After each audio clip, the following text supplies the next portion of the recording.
Bon, salut tout le monde. Bon, écoutez, voilà. Aujourd'hui, je vais vous expliquer. Ça fait quelques jours que je teste mes deux appareils photo. Donc, c'est des réflexes. Et donc, celui-là, c'est le Canon D600. Donc, il est vraiment très intéressant.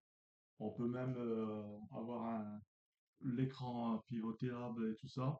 Mais bon, je l'utilise pas comme ça. Moi, je l'utilise à l'ancienne, c'est-à-dire comme mon Ricoh, c'est-à-dire comme je regarde sur l'écran comme ça. C'est plus intéressant pour éviter que ça se casse aussi, tout ça. Et au niveau du bruit du, euh, du déclenchement de celui-là, je vais vous faire écouter. Écoutez, attendez, hein, attendez, parce que là, je suis un peu trop près de. Voilà. Donc, il est très discret celui-là. Par rapport à l'autre, c'est le Canon. Non, c'est pas le Canon. Oh, je me trompe parce que j'ai les deux boîtiers avec moi là. Euh, le Nikon. euh, le Nikon 300 S. Donc, il se comporte très particulièrement parce que si vous savez pas faire tout ce qui est les balances de blanc et tout ça, et les ISO et tout, c'est un peu spécial. Mais il est bien, hein. Moi je l'aime bien et tout. En plus, il a un caillou, un 50, 1.8. Donc voilà. Si vous voulez faire des photos de près, ben, vous pouvez le faire pour faire du portrait, ce genre de truc. Le déclenchement, je ne sais pas si vous allez l'entendre, mais attendez, attendez, j'enlève, ouais, ça enlève le capuchon. Voilà. Bon, je ne sais pas si vous l'avez entendu, mais moi j'entends, hein. Il est moins discret.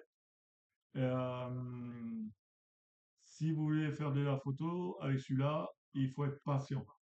C'est-à-dire qu'il faut savoir choisir les bons menus et tout ça. Sinon, euh, vous allez avoir des photos cramées parce que si c'est trop exposé ou moins exposé. Donc, voilà. Mais sinon, je l'aime bien. Je l'aime bien et tout. Bon, c'est des réflexes, je répète. Et l'autre, le Canon, c'est un 18 135. Et il va de 24 à 35, 50, 85. Donc je peux faire beaucoup de choses avec. Du portrait, du paysage, du grand angle, enfin de la totale. Mais j'ai décidé de trouver une solution pour pouvoir avoir un 50 là-dessus. Je préfère celui-là à l'autre. Bizarrement, il réagit d'une autre manière et tout ça.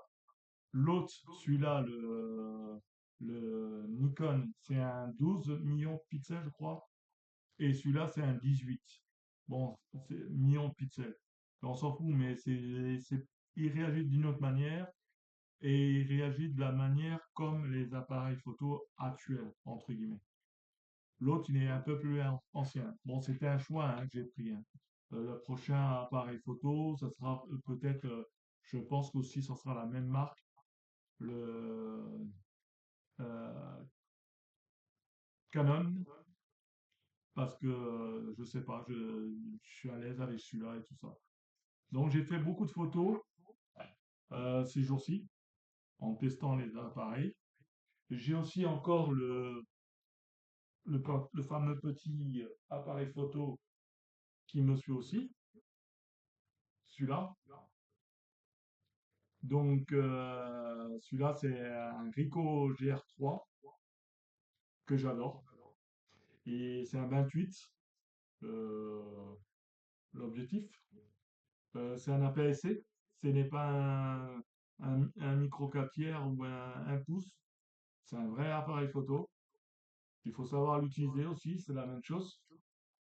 Et voilà. Et je remercie encore une fois, merci, merci, merci beaucoup à, à tous ceux que j'ai pris en photo. Franchement, je vous remercie. Ça m'a permis tester mes produits et tout ça, enfin mes appareils photo. Et puis voilà, donc peut-être que tout à l'heure je vais sortir encore, mais c'est pas sûr. Là, je, je suis bien à la maison. Je vais boire un petit café tout à l'heure. Vous voyez derrière moi là, attendez. Par là, il y a une machine à espresso, donc qui m'attend. Et j'ai aussi comme boîtier parmi, c'est pas des boîtiers, mais qu'il est toujours très performant pour moi en photo, c'est toujours mon Xiaomi 15 Ultra. Voilà, celui-là, on l'a toujours dans sa poche et on rate pas de photos, hein. Et on peut faire du noir et blanc, des couleurs et ce genre de trucs. Donc voilà. Bon, ben encore une fois, je vous laisse et puis à bientôt. Ciao, ciao, ciao.